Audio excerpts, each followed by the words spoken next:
आज हम शुरुआत कर रहे हैं ज्वर चिकित्सा अध्याय नंबर 3 और श्लोक नंबर 138।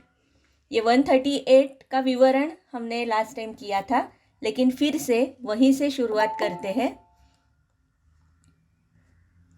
नवज्वरे दिवा स्वप्न स्नानाभ्यंगान्न मैथुनम क्रोध प्रवात व्यायामान कषायांश्च विवर्जयेत्।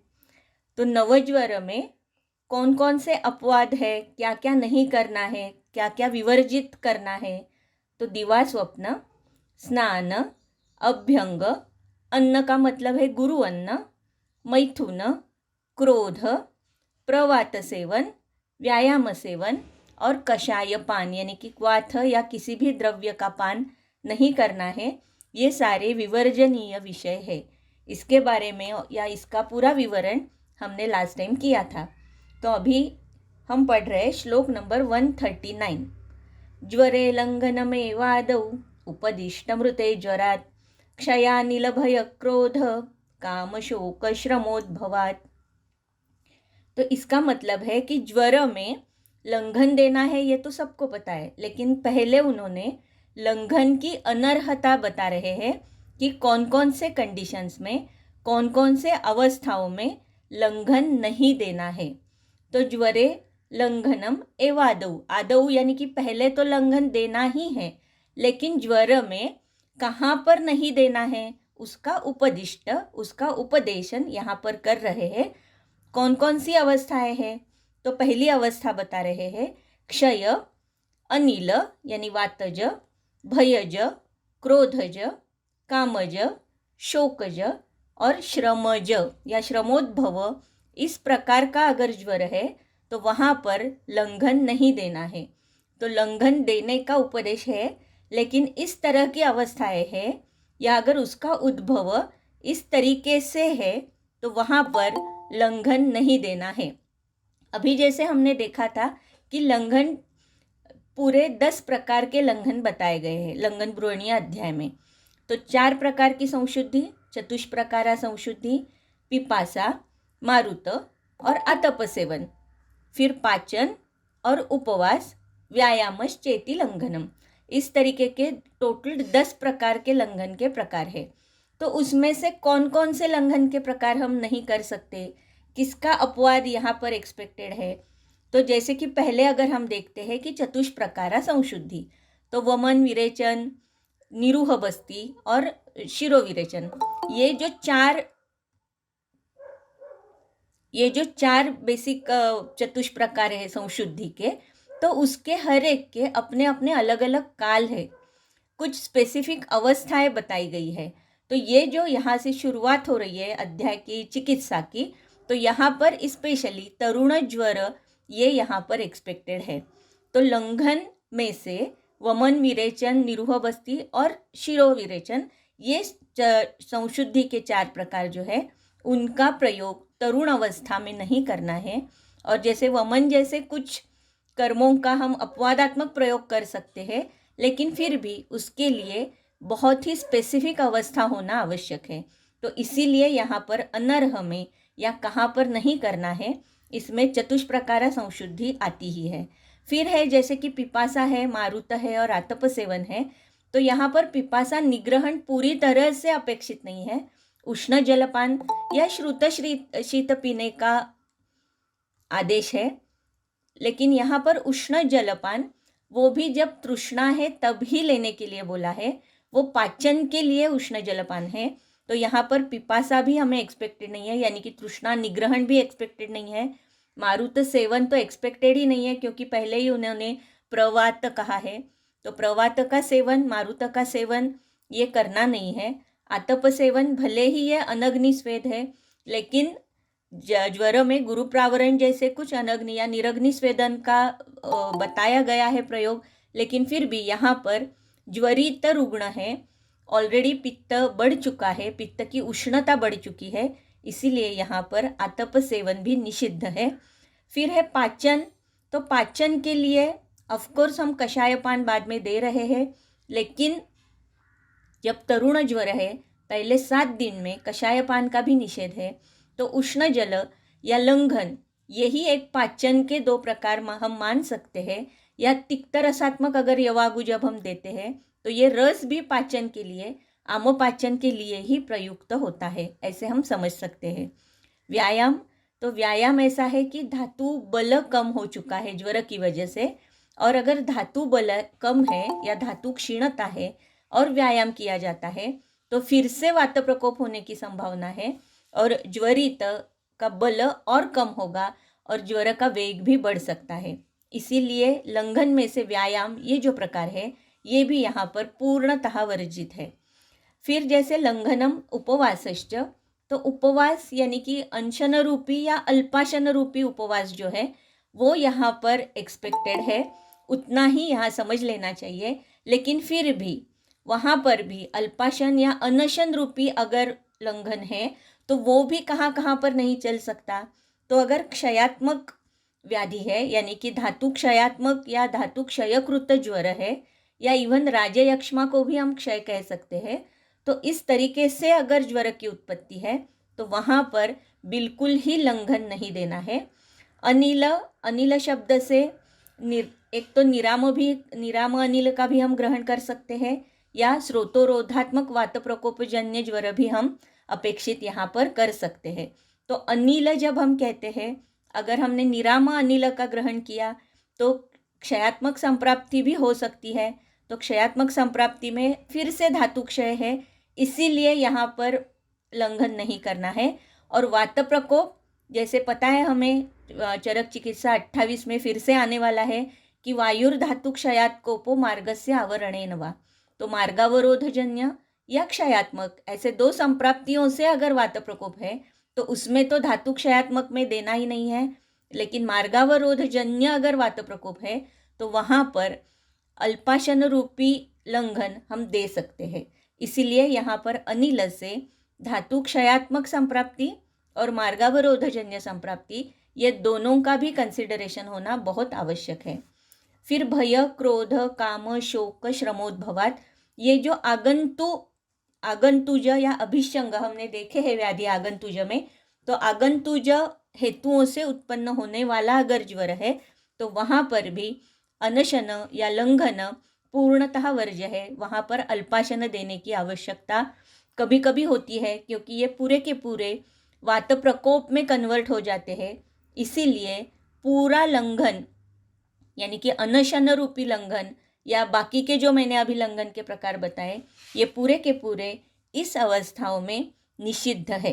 तो इसीलिए लंघन ज्वर में पहले आदौ बताया गया है, लेकिन कुछ अवस्थाएं ऐसी है जहाँ पर लंघन यानी कि जो 10 प्रकार के लंघन हैं ये पूरे के पूरे लंघन यहाँ पर निषिद्ध है, या यहाँ पर व्याधि और रुग्ण दोनों भी अनर्ह है ज्वर लंघन के लिए।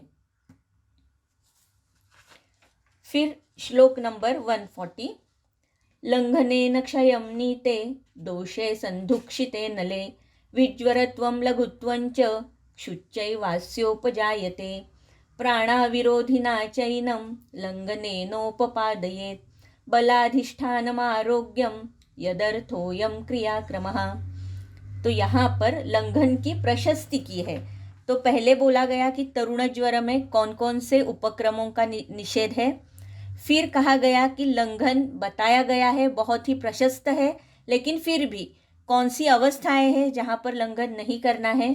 अभी बता रहे हैं कि लंघन से क्या क्या फायदे होने वाले हैं या लंघन का महत्व क्या है, लंघन का फल क्या है। तो पहला है लंघनेन क्षयं नीते, दोषे, तो इसका मतलब है दोषों का क्षय लंघन की वजह से हो जाता है। संधुक्षिते नले, अनल का यानी कि अग्नि का संधुक्षण बहुत अच्छे से होता है। विज्वरत्वम लघुत्वंच, शरीर में स्रोतस में गात्र में लघुता उत्पन्न हो जाती है और विज्वरत्वम ज्वर का नाश हो जाता है। क्षुत चैव आस्योपजायते, तो क्षुधा, और यहाँ पर क्षुधा में तृष्णा का भी हमें एक अवस्था मन में रखनी चाहिए कि क्षुधा और तृष्णा ये अच्छी तरह से उत्पन्न हो जाते हैं। तो ये जो सारे लक्षण हैं ये लंघन के फल है। तो जैसे हमें ये लंघन का वाग्भट जी का जो श्लोक है वो हमेशा याद होता है, कंठस्थ होता है कि लंघनै क्षपिते दोषे दीप्तेग्नौ लाघवे सति स्वास्थ्यम क्षुत्रुटृचि पक्ति बलमोजश्च जायते। ये श्लोक हमें कंठस्थ होता है। ये लंघन के लिए, यानी कि सिर्फ ज्वर के लिए नहीं, लेकिन लंघन के जो फल है उसके लिए भी यही श्लोक एप्लीकेबल है। ये श्लोक हमें कंठस्थ होने की आवश्यकता है, या एटलीस्ट ये जो श्लोक है लंघनेन क्षयम नीते, ये श्लोक हमें पता होना बहुत ज़रूरी है, क्योंकि बहुत सारे ऐसे व्याधि आ जाते हैं कि जिसमें लंघन की आवश्यकता है। तो लंघन की मर्यादा क्या है ये भी नेक्स्ट श्लोक में बताया गया है, और लंघन से क्या क्या फायदे हो सकते हैं इसका वर्णन इस श्लोक में किया हुआ है। तो पहला है जैसे कि दोष लंघनेन क्षयम नीते, तो दोषों का क्षपण हो जाता है, दोषों का पाचन होने की वजह से दोष कम हो जाते हैं। तो इसीलिए पहले क्षयम नीते, दोषे संधुक्षिते अनिले, तो अनले आमोपाचन होने के बाद अपने आप अग्नि का संधुक्षण हो जाता है, अग्नि प्रदीपन हो जाता है। लघुत्व, अगर आमोपाचन हो चुका है, स्रोतोरोध का नाश हो चुका है, दोषों का पाचन हो चुका है, तो अपने आप शरीर में या स्रोतस में लघुत्व की उत्पत्ति हो जाती है। क्षुधा और तृष्णा प्रवर्तन, अगर आम यानी कि सामता निर्हरण हो चुका है, अग्नि प्रज्वलित हो चुका है, तो अपने आप क्षुद्बोध हो जाएगा। यहाँ पर जो तृष्णा है, ये तृष्णा अगर सामज है, आमज है, तो आमपाचन की वजह से, अग्नि संधुक्षण की वजह से वहाँ पर तृष्णा, जो प्राकृत तृष्णा है, उसकी उत्पत्ति हो सकती है। और ये सारे होने की वजह से विज्वरत्वम, यानी कि ज्वर का नाश होना, ये एक प्रधान कर्म लंघन से उत्पन्न हो जाता है। तो दोषों का आवरण दूर होने की वजह से, दोषों का पाचन होने की वजह से, स्वेद व स्रोतस में जो अवरोध है वो दूर होने की वजह से शरीर लाघव, विज्वरत्व, क्षुधा तृष्णा उत्पत्ति, दोषों का क्षय और अनल का संधुक्षण यानी कि अग्नि का प्रदीपन, ये सारी घटनाएं उसमें उत्पन्न हो जाती है। फिर यहाँ पर लंघन अच्छा है ये तो बताया, कहाँ पर नहीं करना है ये भी बताया, लेकिन लंघन की एक मर्यादा है। हर एक कर्म की अपनी अपनी मर्यादा है, उस मर्यादा में रहकर अगर वो कर्म किया जाता है तो ही उसके फायदे हमें मिल सकते हैं। ऐसे नहीं होता कि लंघन बहुत ही अच्छा है इसीलिए लंघन चलता रहे, ऐसे नहीं हो सकता। तो इसके लिए, लंघन के लिए कुछ मर्यादा यहाँ पर फिक्स की हुई है। तो वो मर्यादा क्या है? प्राणाविरोधी नाचैनम।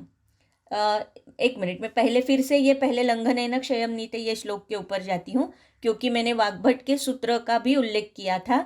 तो उसमें स्वास्थ्य ये एक शब्द अलग सा आया है जो यहाँ पर नहीं आया है।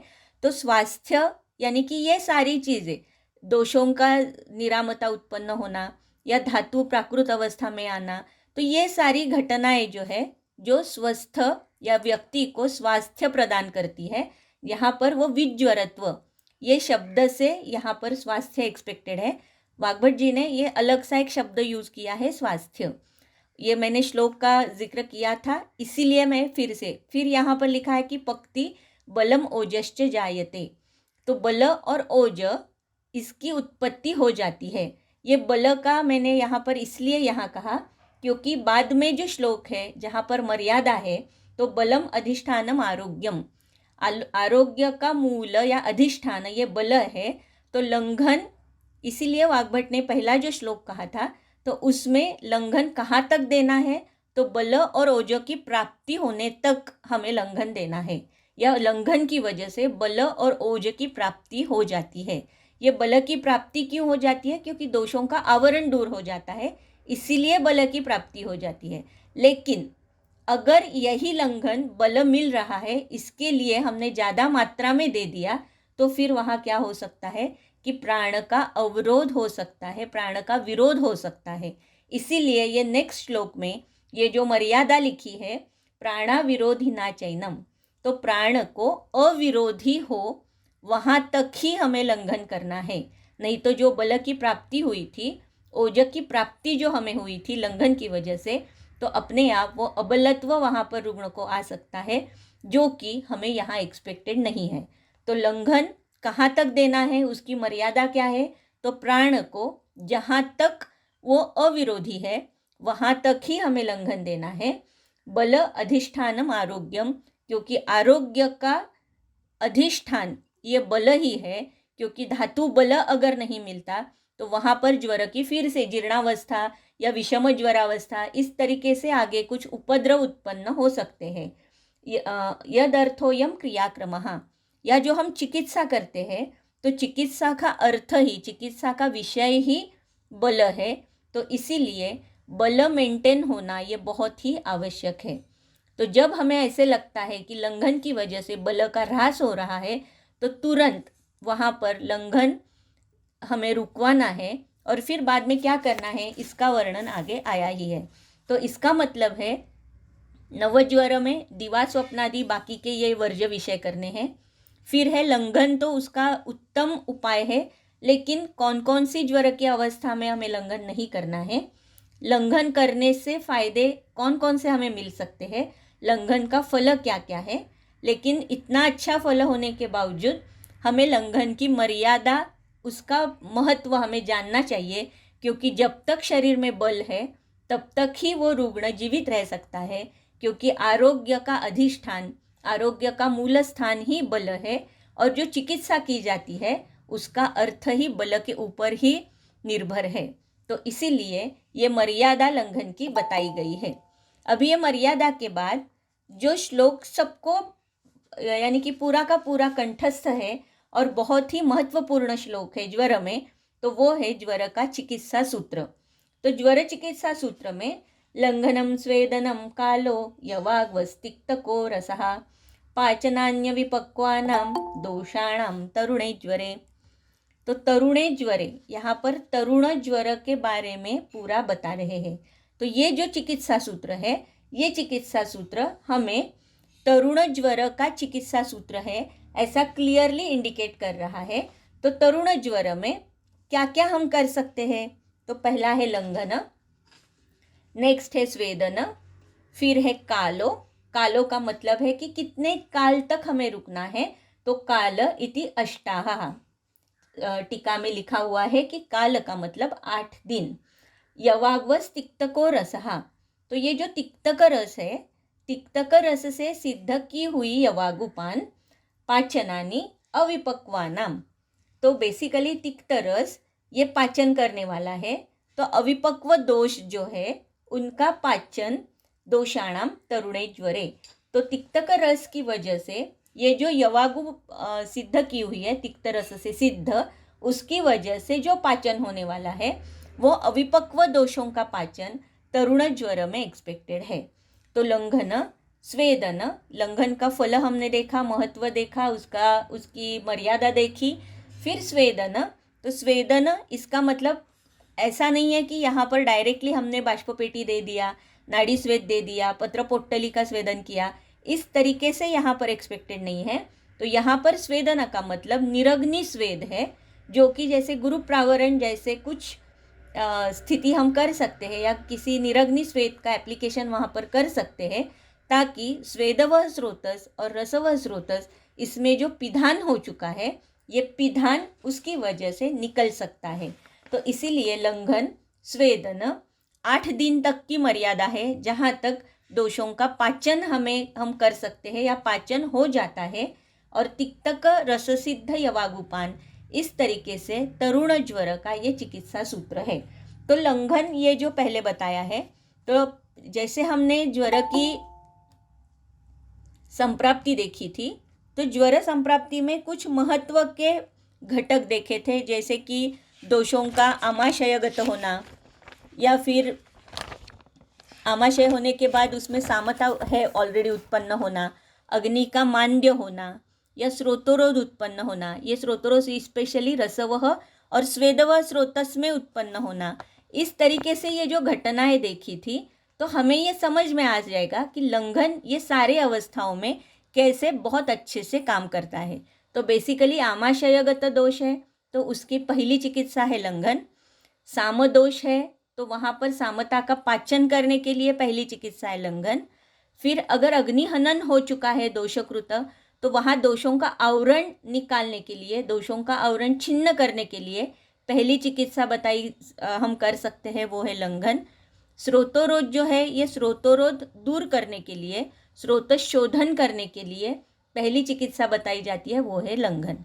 तो इस तरीके से ये जो हमने घटनाक्रम देखे थे संप्राप्ति में, ज्वर के संप्राप्ति में, तो हर एक घटनाक्रम में हमारी चॉइस ऑफ ट्रीटमेंट या पहली चिकित्सा अगर कौन सी होनी चाहिए तो वो है लंघन। इसीलिए तरुण ज्वर में लंघन की इतनी प्रशस्ति की हुई है। तो श्लोक की शुरुआत ही लंघन से है और लंघन के बारे में इतनी सारी चीज़ें उसके पहले ही बता चुके हैं, लंघन के फल से लेकर लंघन की मर्यादा तक। तो यहाँ पर ये जो श्लोक है एक 142 यानी कि तरुण ज्वर का संप्राप्ति सूत्र, ये सबको कंठस्थ होने की आवश्यकता है और यूजुअली ये सबको कंठस्थ होता भी है।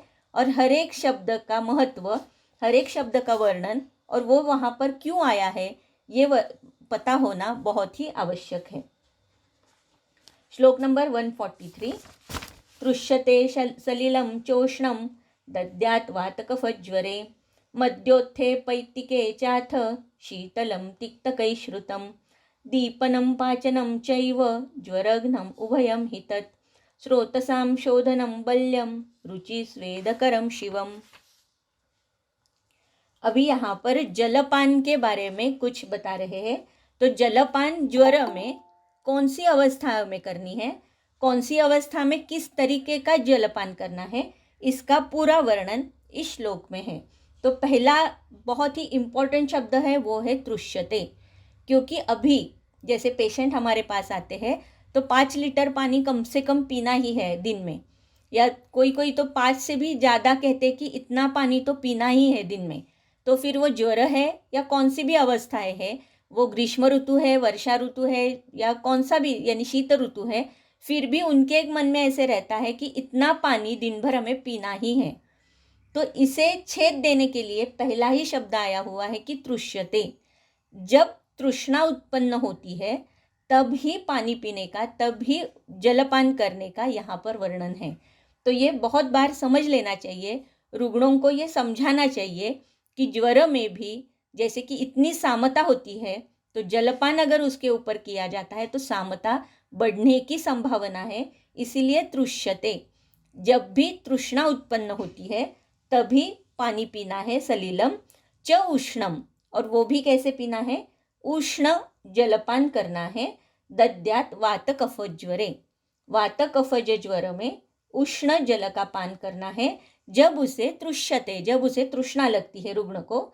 मद्योत्थे पैतिके च अथ शीतलम तिक्तकैः श्रुतम। तो मद्योत्थ और पैतिक, इस तरीके से अगर ज्वर की उत्पत्ति है तो वहाँ पर शीत जल या तिक्तक श्रुतम, तिक्तक श्रुत पीने का उल्लेख किया हुआ है। तो ये अभी वर्ड टू वर्ड ट्रांसलेशन के बाद इसका हम अर्थ देखेंगे। तो तृष्यते सलिलम चोष्णम दद्यात् वात कफज्वरे। तो वात कफ ज्वर इसका मतलब है, हो सकता है कि वातज ज्वर, हो सकता है कफज ज्वर, या हो सकता है वात कफज ज्वर या कफ वातज ज्वर। तो ये अगर दोषों की स्थिति है तो यहाँ पर उष्ण जल अल्प अल्प मात्रा में सेवन करने का निर्देश है। फिर जैसे यहाँ पर मद्योत्थ और पैतिक कहा गया है, तो मद्योत्थ और पैतिक या पित्त प्रधान अवस्था अगर है तो वहाँ पर शीतल जल, लेकिन ये शीतल जल कैसे होना चाहिए, तो वो श्रुत शीत होना चाहिए या तिक्त श्रुत शीत जल होना चाहिए। यानी तिक्त रस से सिद्ध श्रुत वो शीत करने के बाद वो जलपान करने की आवश्यकता है। उष्ण जलपान वातज कफज या वात कफज ज्वर में, और पित्त प्रधान या मद्योत्थ इस तरीके से अगर ज्वर की अवस्था है तो वहाँ पर श्रुत शीत जल या तिक्तक श्रुत शीत जल पीने की आवश्यकता है।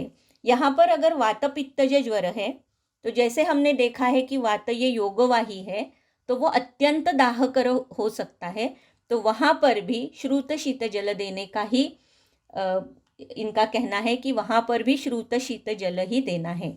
तो बेसिकली ज्वर जो है ये आमाशय समुत्थ है।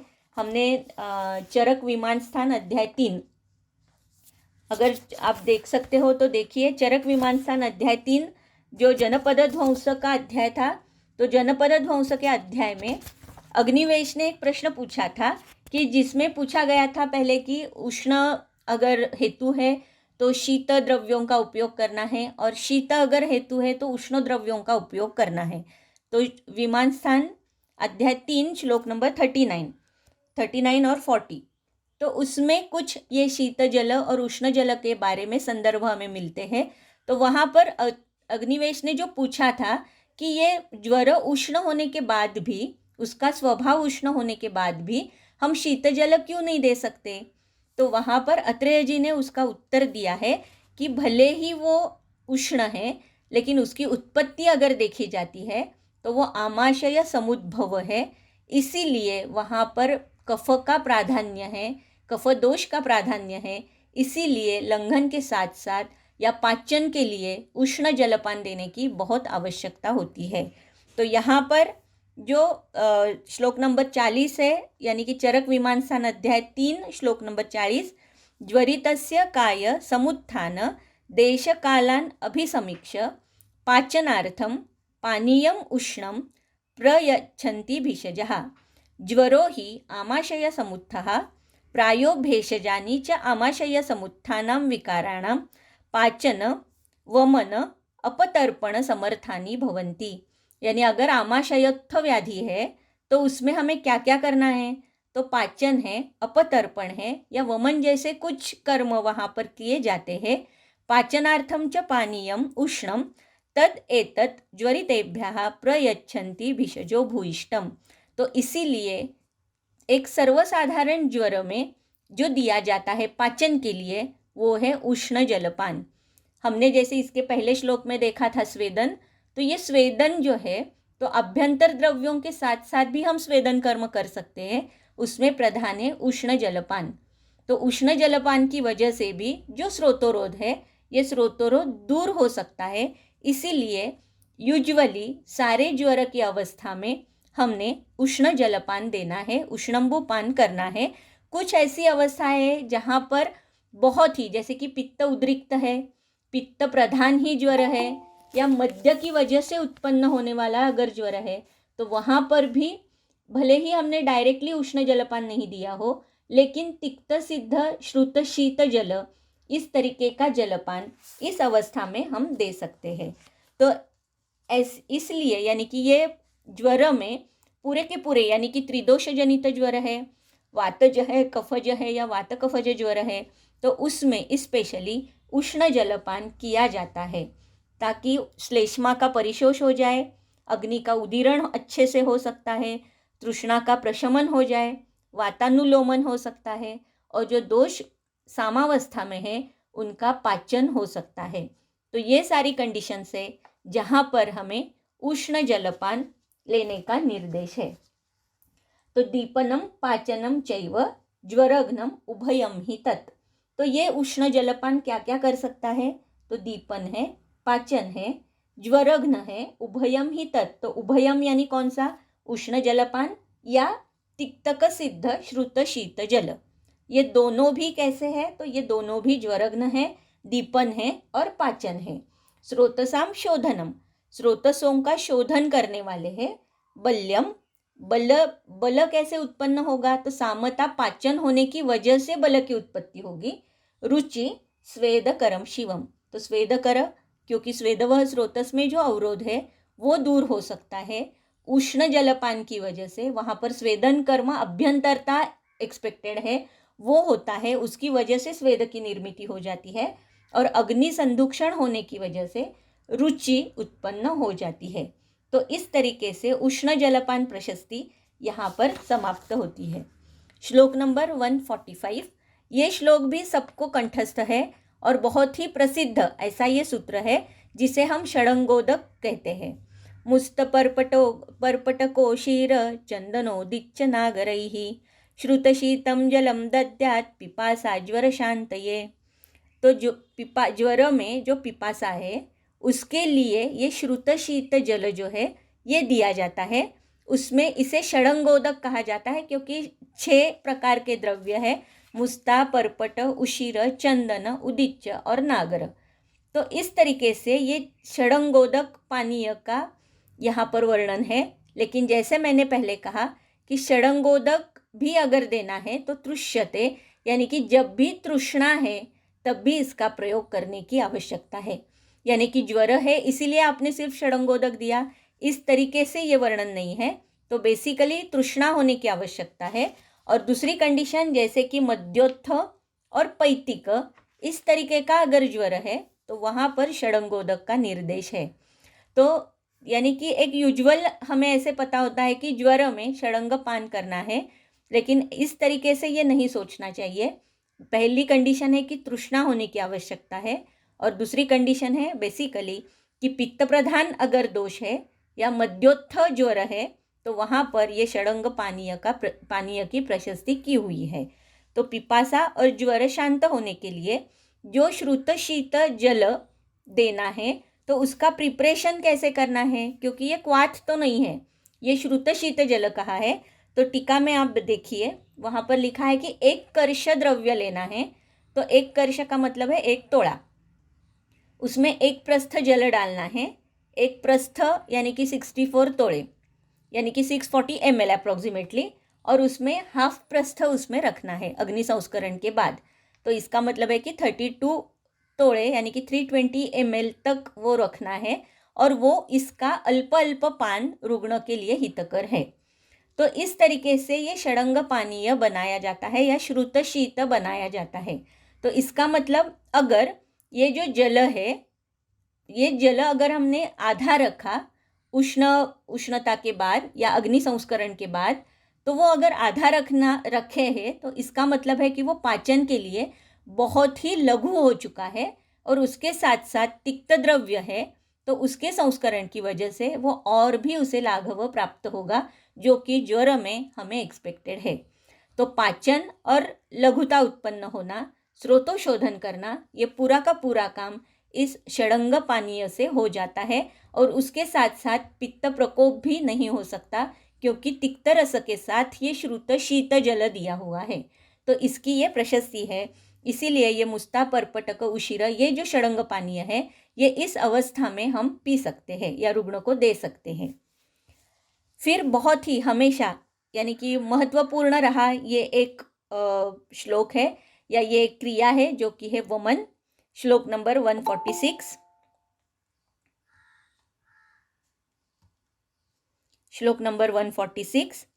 कफ प्रधानान उत्क्लिष्टान दोषानामाशय स्थितान बुद्ध्वा ज्वरकरान काले वम्यानाम वमनैर्हरेत।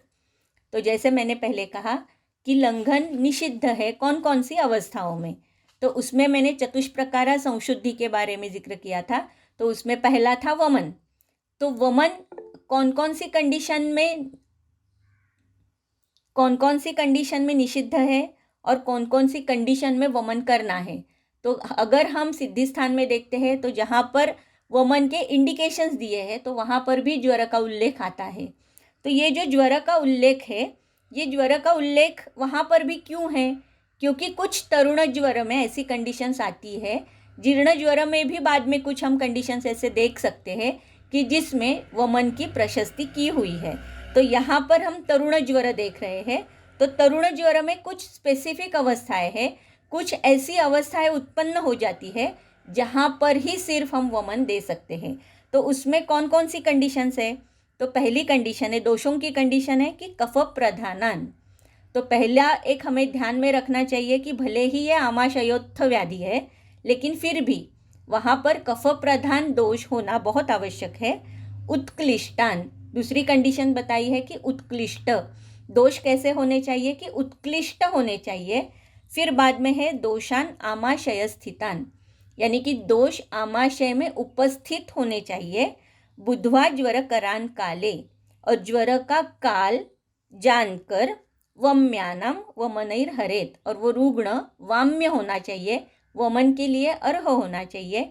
ऐसी अगर सारी स्थिति है तो वहाँ पर वमन से हम दोषों का निर्हरण कर सकते हैं। इसका मतलब अब हम देखेंगे डिटेल में। तो कफ प्रधानान, इसमें तो कुछ कहने वाली बात है नहीं कि पहले ही जो दोषारंभक दोष है, आमाशयोत्थ व्याधि है तो इसीलिए कफ प्राधान्य है ही, लेकिन फिर भी उसमें कफ प्रधान यानी कि ज्वरोत्पत्ति कफ प्रधान हेतुओं की वजह से जो कफ प्रकोप हुआ है उसकी वजह से ज्वर की उत्पत्ति है, इसीलिए कफ प्रधान है। उत्क्लिष्टान, उत्कृष्ट इसका मतलब है कि उसका जो ये जो सारे लक्षण बताए कि रुल्लासादी नाम गमनोन्मुखान, तो उत्कृष्ट का मतलब है कि उन्मुख हो जाते हैं, दोष खुद से चलित हो जाते हैं, खुद से शिथिल हो जाते हैं, वो आमाशय में उपस्थित है। लेकिन फिर भी रुल्लासादी कुछ न कुछ लक्षण ऐसे वो दिखाते हैं कि वो खुद अपना यानी कि उन्मुख हो चुके हैं और खुद बाहर जाना चाहते हैं, खुद का शोधन करना चाहते हैं, इतनी मात्रा में वो बढ़े हैं, इतनी मात्रा में वो शिथिल हो चुके हैं। दोषान आमाशय स्थितान, बहुत बार ऐसे हो जाता है कि शाखागत अगर, और ये जो है वमन की अवस्था, ये हम सारे व्याधियों के लिए भी मन में रख सकते हैं, क्योंकि दोष जब शाखागत है तो शाखागत दोष में हम कभी भी वमन नहीं कर सकते। दोषों का पहले कोष्ठाश्रित होना बहुत आवश्यक है।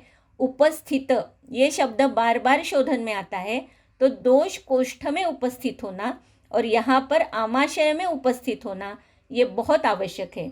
इसीलिए जब दोष आमाशय में उपस्थित है तो ऊर्ध्वगामित्व उनमें है, ये हम समझ सकते हैं।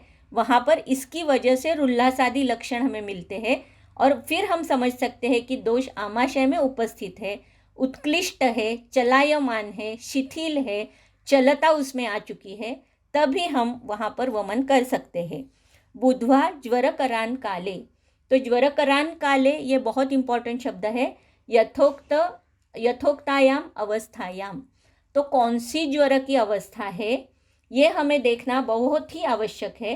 तो इसका मतलब है कि ज्वर की उत्पत्ति कब होती है। तो हमने निदान स्थान में भी देखा था कि हर एक दोष के अकॉर्डिंगली ज्वर की उत्पत्ति कब होती है, कब होनी चाहिए, ये हम देख सकते हैं। तो यहाँ पर अगर कफ प्रधान अवस्था है, कफ प्रधान ज्वर है, कफज ज्वर है, तो भोजन के तुरंत बाद अगर ज्वर की उत्पत्ति होती है तो ये हमें समझ लेना चाहिए कि ये कफ प्रधान अवस्था है, जहाँ पर ये वमन दर्शाता है या यहाँ पर वमन की ये योग्य अवस्था है। तो ऑफकोर्स व्याधि भले ही सामावस्था में है, क्योंकि अभी तक हम तरुण ज्वर ही देख रहे हैं, तो दोषों की सामावस्था है। दोष आमाशय में उपस्थित है लेकिन उत्कृष्ट है, चलायमान है। भोजनोत्तर ज्वर की वृद्धि हो रही है, जो फिर से निर्देश कर रही है कि दोष कफ प्रधान है।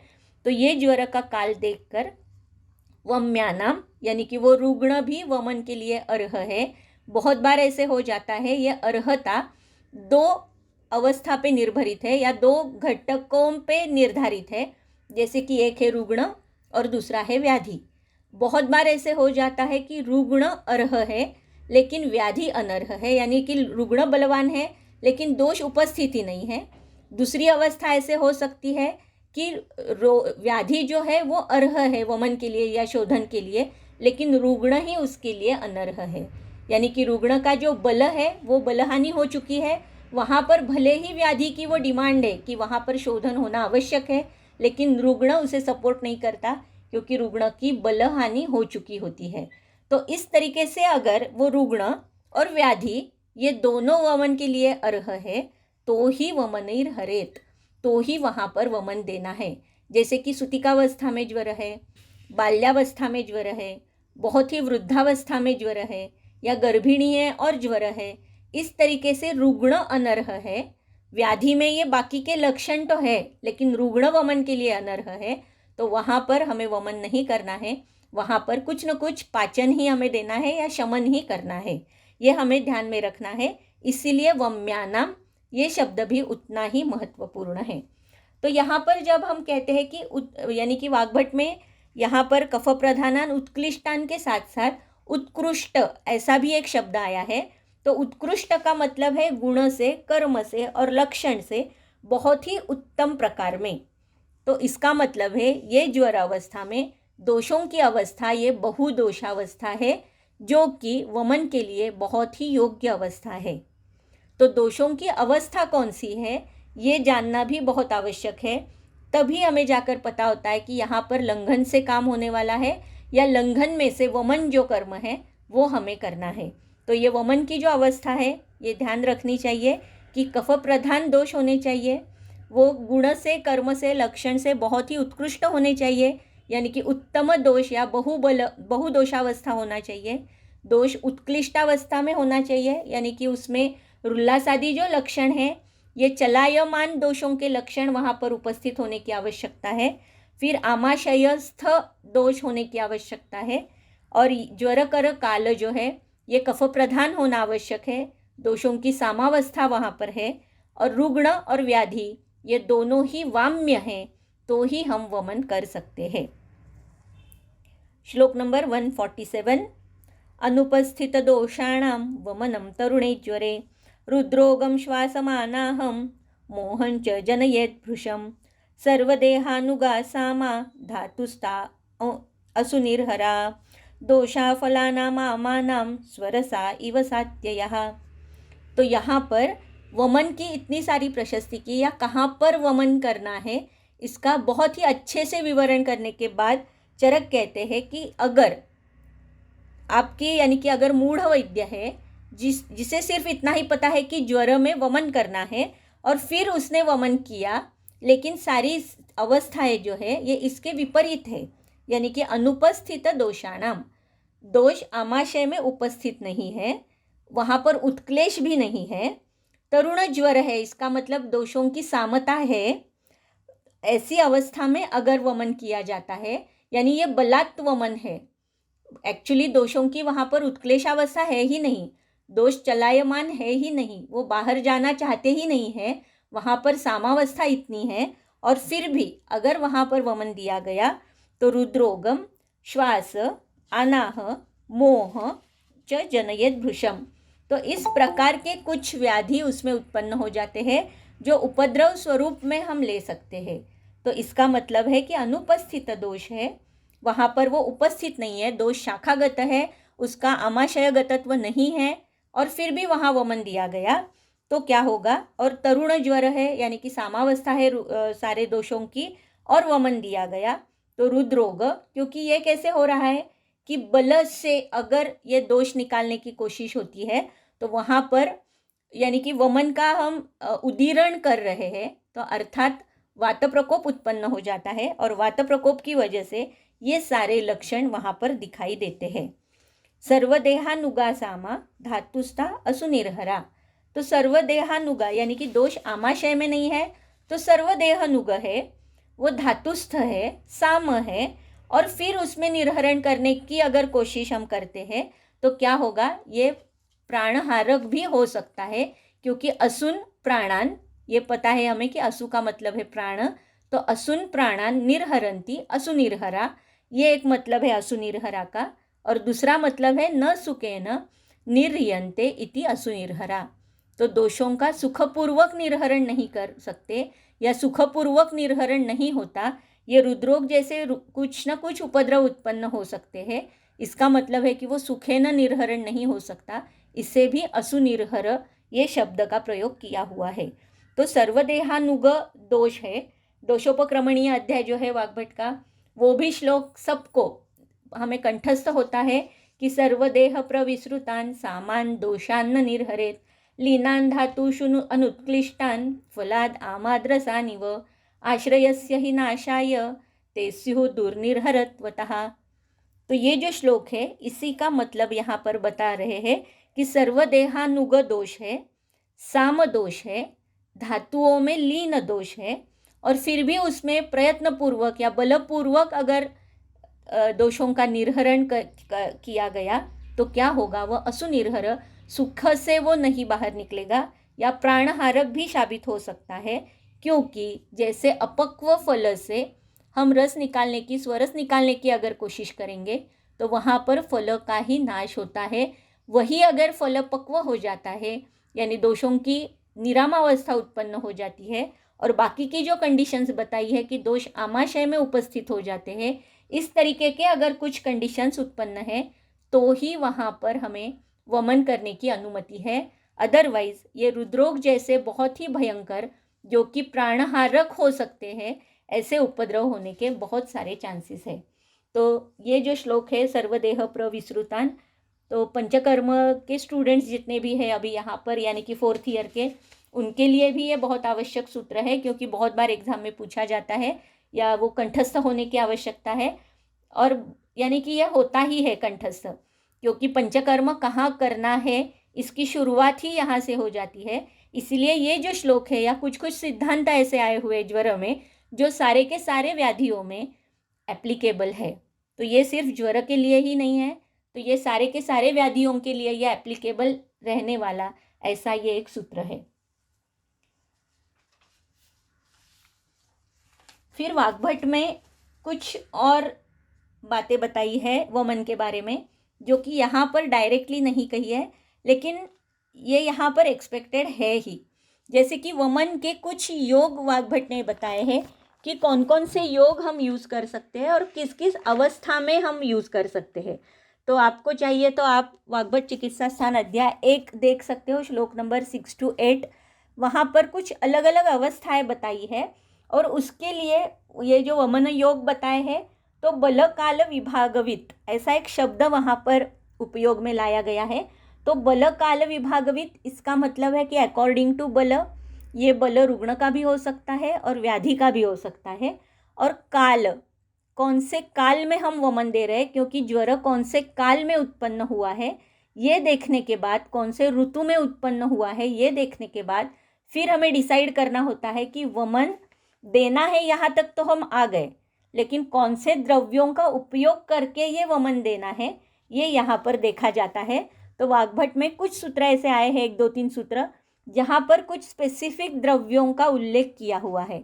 तो उसमें से 1 2 3 द्रव्य एक मैं बताती हूँ ताकि ये हमें और उसमें एक अच्छे से हम समझ सकते हैं। तो जैसे मदन फल, तो हम कौन सी भी अवस्था है तो मदन फल दे सकते हैं, जैसे कि त्रिवृत विरेचन के लिए श्रेष्ठ है। उसी तरीके से मदन फल ये सारी अवस्था में हम उपयोग में ला सकते हैं, क्योंकि वो वमन के लिए बहुत ही श्रेष्ठ द्रव्य है। लेकिन अगर पिप्पली और मदन फल ऐसा कॉम्बिनेशन वमन के लिए देना है तो वो काल जो है ये रुक्ष काल में अगर उत्पन्न हुआ ये व्याधि है और मध्यम बल है रुग्ण का व्याधि का, तो भी हम यहाँ पर मदन फल और पिप्पली दे सकते हैं। फिर दूसरा योग आया है इंद्रिय और मदन फल। तो हम वो द्रव्यों के जो रसगुण वीर्य विपाक है वो देखने के बाद हम ये डिसाइड कर सकते हैं, अंदाज़ा लगा सकते हैं कि कौन से काल में कौन से बल में हम इसका प्रयोग कर सकते हैं। तो जैसे कि एक लवण और मदन फल ये हम बहुत बार उपयोग में लाते हैं, रेगुलर हमारे वमन में भी ये इसका उपयोग हम कर सकते हैं। तो आप सबको पता है कि जब कफ की बहुत ही स्त्यानता है या जब विबद्ध दोष है, सख्त दोष है, यानी कि वो निकल तो रहे हैं लेकिन जितना निकलना चाहिए बाहर उतना नहीं निकल आ रहा है, तब हम लवण का प्रयोग करते हैं। लवण उष्ण जल में डालकर उसके साथ मदन फल डालकर फिर अगर वो पीने के लिए देते हैं तो ये सख्त दोष जो है, विबद्धता जो दोष में आई हुई है या स्त्यानता जो है कफ को, वो अच्छे से निकलकर शोधन बहुत अच्छा हो जाता है।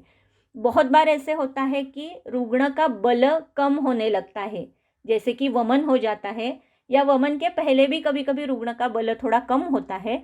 ऐसी अगर अवस्था है तो वहाँ पर वमन तो करना है लेकिन बल का भी वहाँ मेंटेन होना आवश्यक है। ऐसी अगर कंडीशन है तो वहाँ इक्षुरस के साथ मदन फल डालकर फिर वमन किया जाता है। ये भी हम रेगुलर देखते हैं, लेकिन यहाँ पर वाग्भट जी ने ये स्पेसिफिक ज्वर में दिया हुआ योग है जो कि इक्षुरस के साथ मदन फल। हम ज्वर में तो नहीं, लेकिन जब बलहानि होने लगती है तब दूध के साथ मदन फल डालकर उसका भी प्रयोग वमन के लिए किया जाता है।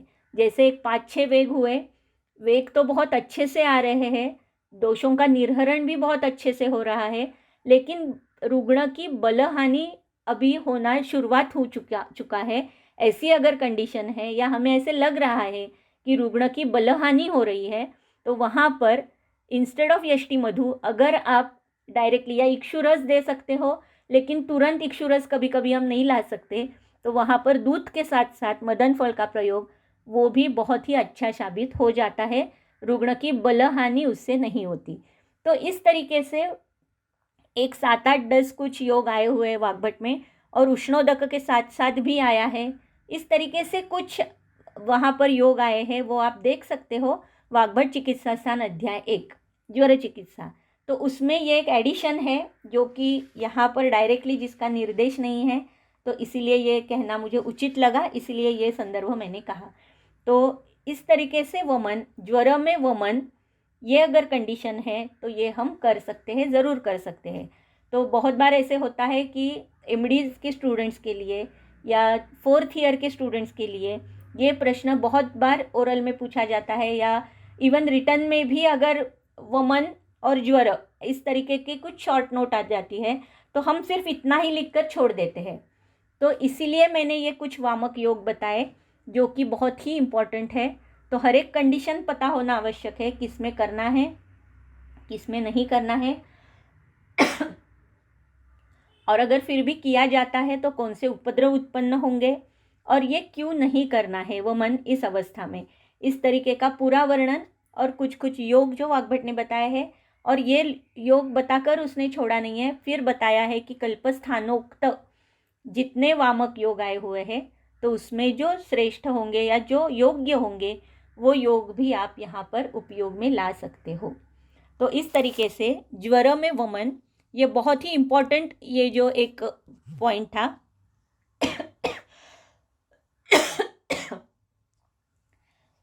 तो ये उसका वर्णन मैंने यहाँ पर किया। श्लोक नंबर 149। वमितं लंघितं काले यवागुभिरुपाचरेत् यथा स्वौषधसिद्धाभिर्मण्डपूर्वाभिरादितः यावज्ज्वरमृदुभावात् षडहं वा विचक्षणः तस्याग्निर्दीप्यते ताभिः समिद्भिरिव पावकः ताश्च भेषजसंयोगात् लघुत्वाच्चाग्निदीपनः वातमूत्रपुरीषाणां दोषाणां चानुलोमनः स्वेदनाय द्रवोष्णत्वात् द्रवत्वात्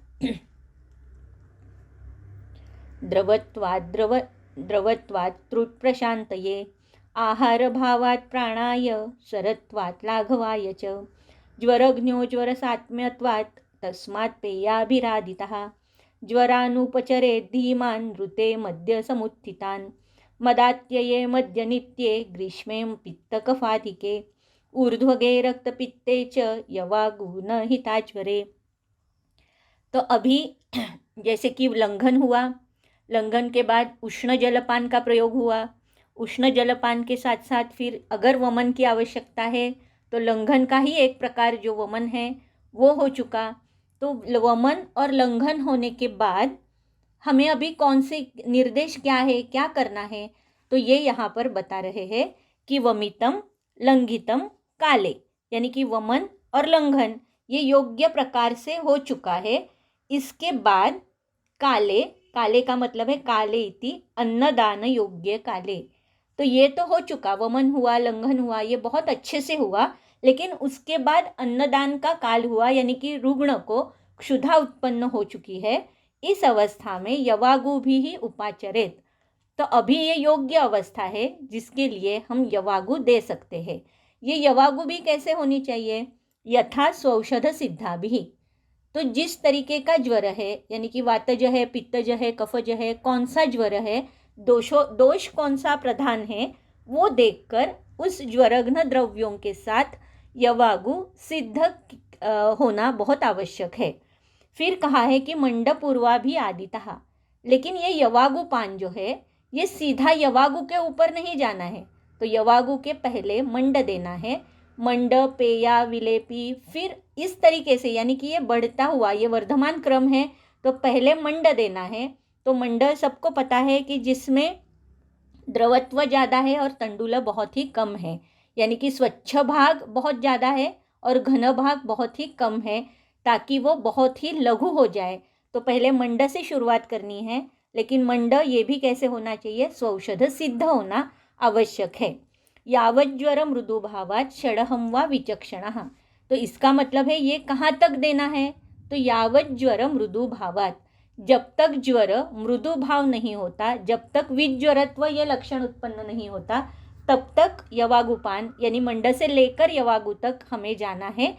षडहम वा विचक्षणः, तो षडहम ये उसकी एक मर्यादा दी है, क्योंकि प्रायः 6 दिन में या 6 दिन के बाद ज्वर मृदु भाव हो जाता है ज्वर का, इसीलिए षडहम ये एक उसकी मैक्सिमम मर्यादा दी है। प्रायः ये 6 दिन में ज्वर का मृदु भाव उत्पन्न हो जाता है। तो इसीलिए 6 दिन में या जब तक ज्वर मृदु भाव ज्वर में उत्पन्न नहीं होता तब तक वहाँ पर स्वौषध सिद्ध की हुई मंड से शुरुआत किया हुआ ऐसा यवागुपान रुग्ण में करना है।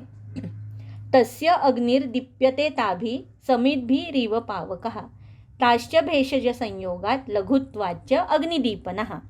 तो यहाँ पर भेषज संयोग यानी कि उससे लाभ कौन कौन से होते हैं, तो बेसिकली वो भेषज संयोग है, क्योंकि उसी द्रव्य से सिद्ध किया हुआ ये यवागु है, तो उसकी वजह से और लघुत्व होने की वजह से वो अग्निदीपक है। यानी ये जो हम यवागु पान करने जा रहे हैं यह अग्निदीपक है। फिर है वातमूत्र पुरुषाणाम दोषाणाम चानुलोमन, तो दोषों का और वातमूत्र पुरुष का अनुलोमन करने वाली ऐसी ये यवागु है। स्वेदनाय द्रवोष्णत्वात्, द्रव और उष्ण होने की वजह से वो स्वेदन करने वाली है, और स्वेदन होना बहुत ही आवश्यक है क्योंकि स्वेदव स्रोतस में ही पिधान है।